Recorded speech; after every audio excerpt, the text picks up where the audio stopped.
This is the Horse-Human Connection, a captivating podcast where we extend into the world of equine-assisted learning, horse training, and gentleness in working with these magnificent creatures. Captivating stories from the leading professionals and ordinary people alike unravel novel ideas in being with horses. The Horse-Human Connection is an idea, a place, and a voice. The idea is to support the quiet revolution and recognize the intelligence and true nature of the horse. The place is a destination farm near the Umpqua Forest and River that slows down visitors and patrons enough to experience the shift. The voice is this podcast. Welcome to today's episode.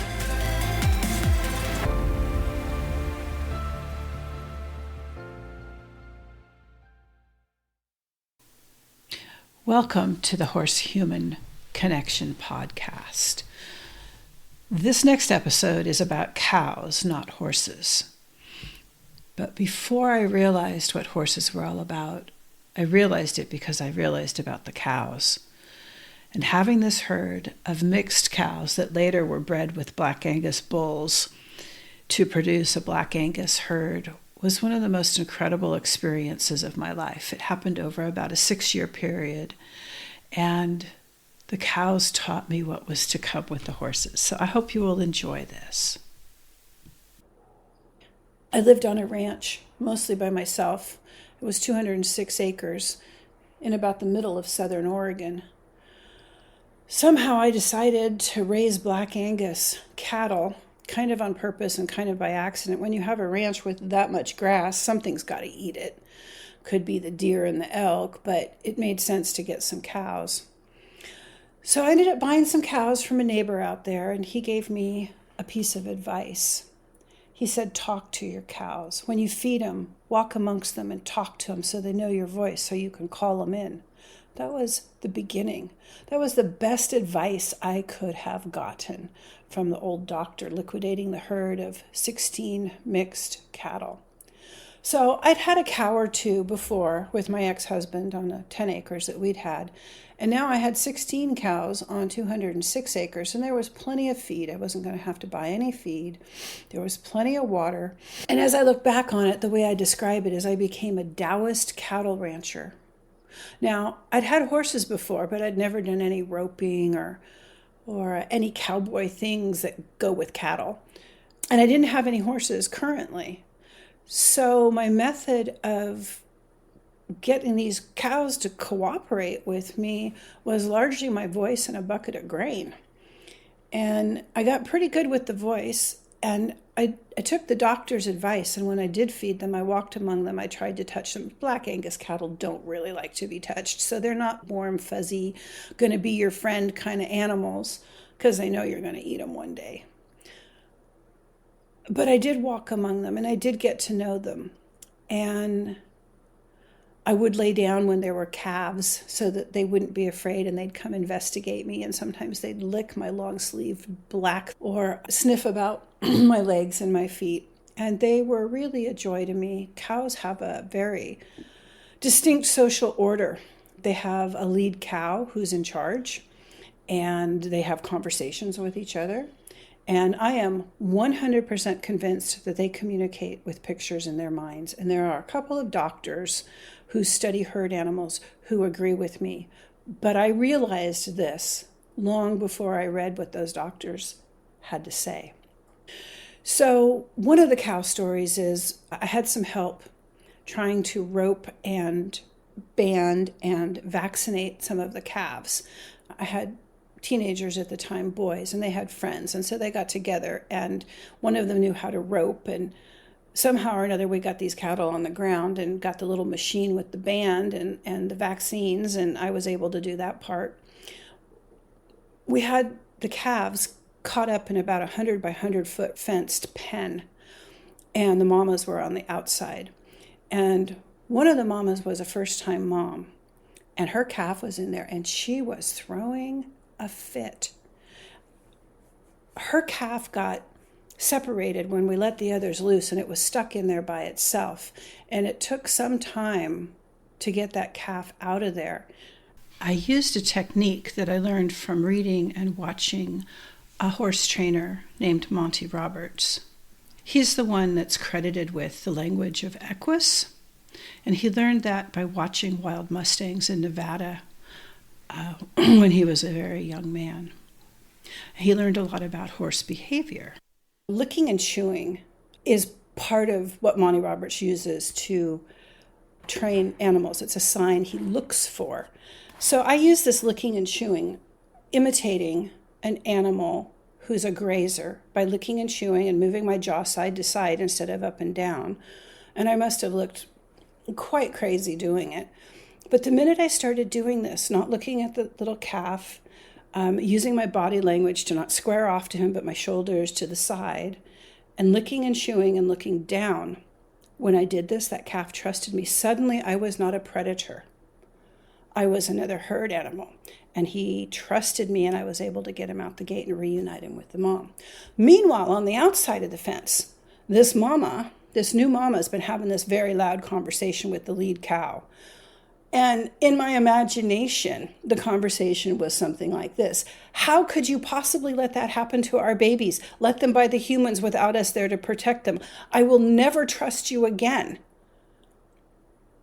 And I think that this is the conversation that they had. And I give me some leeway here with imagination, because although I may be a little clairvoyant at times, I don't know for sure that that's what I was reading. But here's what happened afterwards to make me think that. That mama did not let that calf out of her sight, away from her side, until it was over a year old. I know this because I would follow the cows around sometimes, because I did daily meditations with them in their wanderings.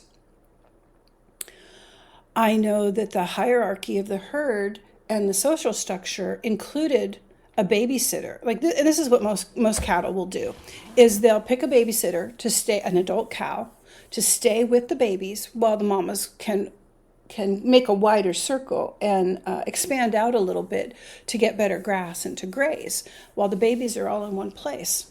Well, with my particular herd, I had it was a very mixed herd to begin with, and there was one cow with horns. And if you don't know anything about cattle, a lot of people think that bulls or male cattle are the only ones with horns, but actually it's a breed thing.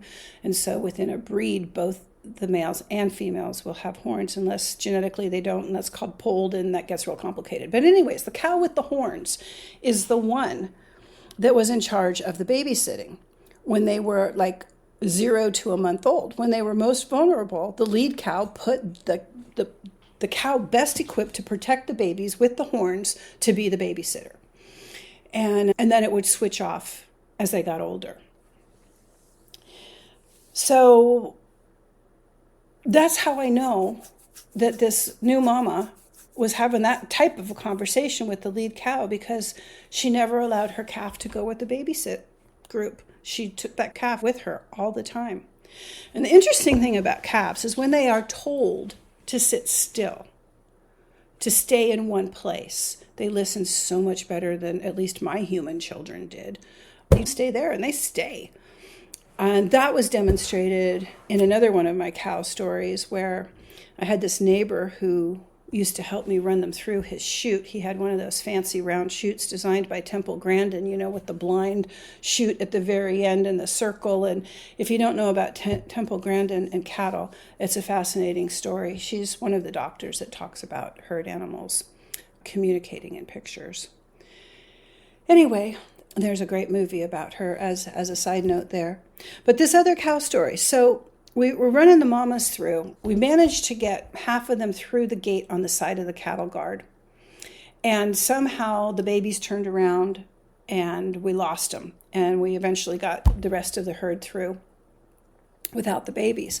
So the babies were told to stay up on this little knoll not too far from the cattle guard.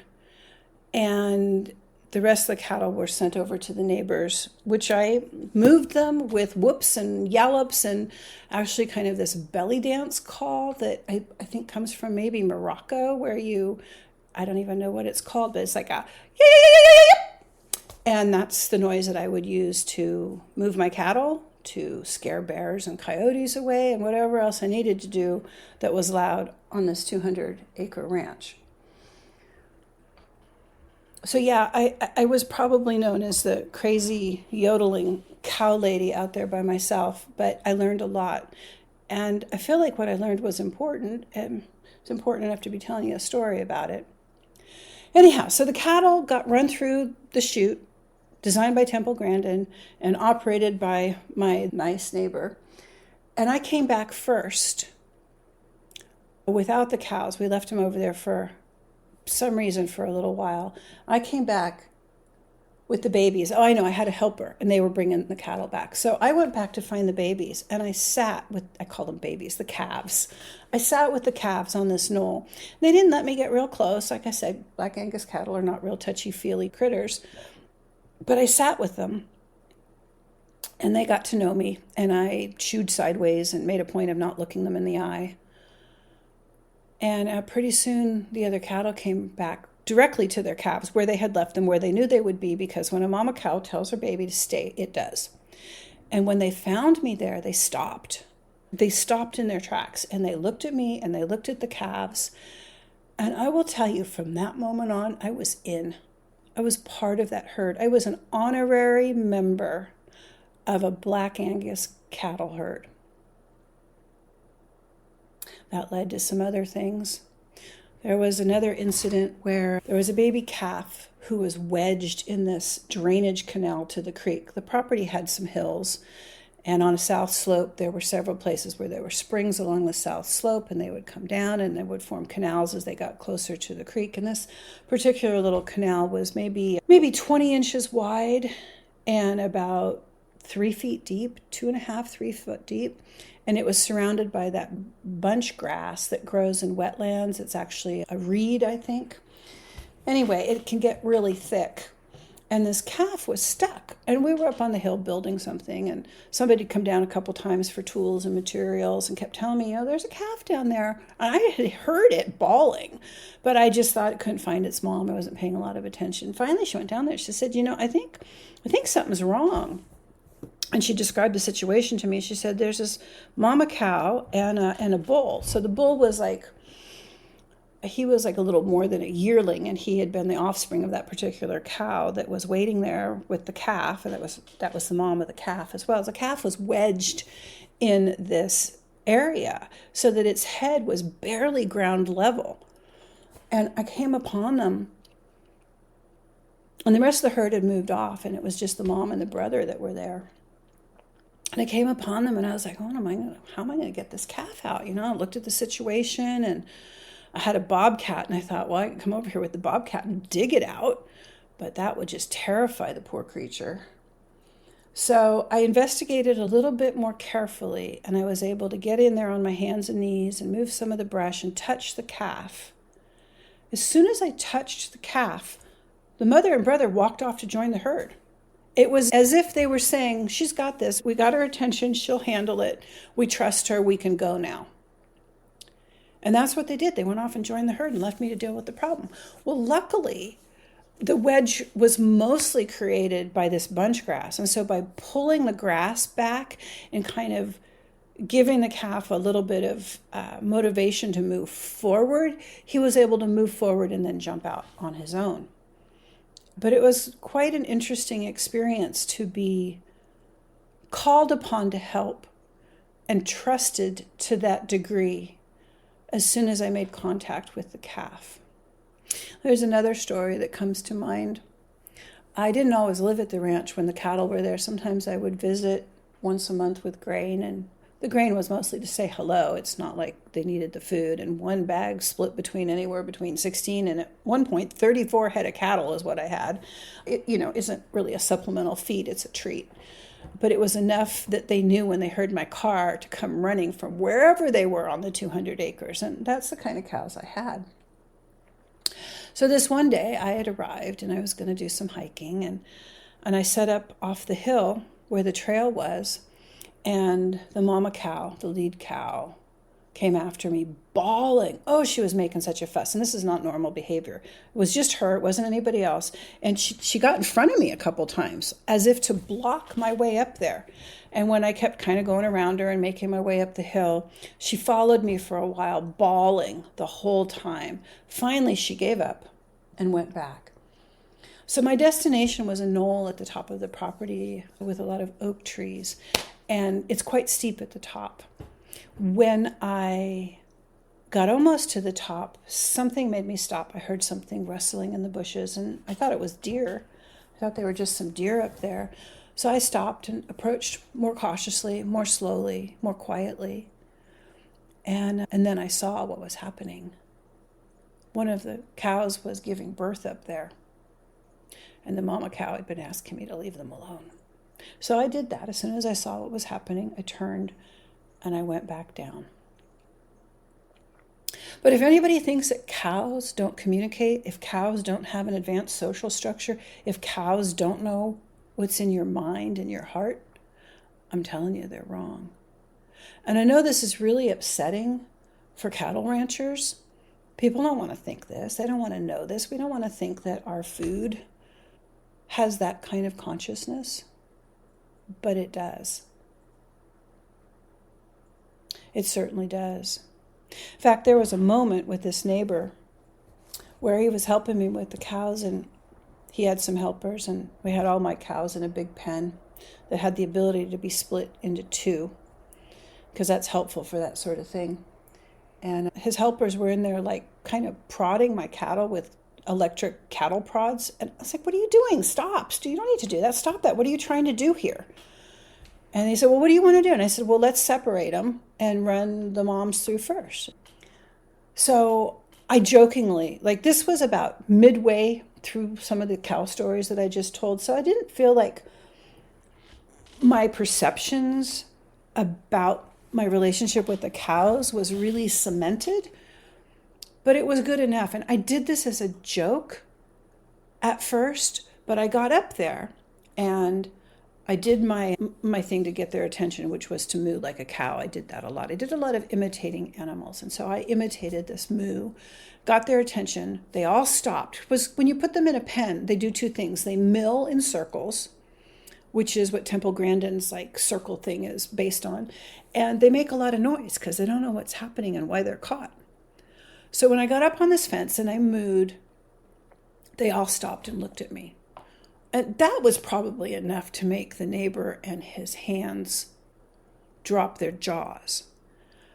The thing I did next, and again, I say I was half joking when I did it. I didn't expect it to happen. I said, mama's over here and baby's over there, and motioned to the two opposite ends of this rectangular pen. And they did it. And these men looked at me like I was a witch. And they started calling me the cow whisperer. The fact that I had exposed cattle to be intelligent, loving, interactive creatures was probably too much for their world of raising them for. Welcome to the horse-human connection. This podcast is mostly about horses, although it's about asking questions and answering questions. And I have to include the stories about the cows because before there were horses, there were cows. And that's where my awareness of herd animals began. So onward with the cow stories. So this podcast is about horses. And more than horses, but beef. When our belief systems become challenged,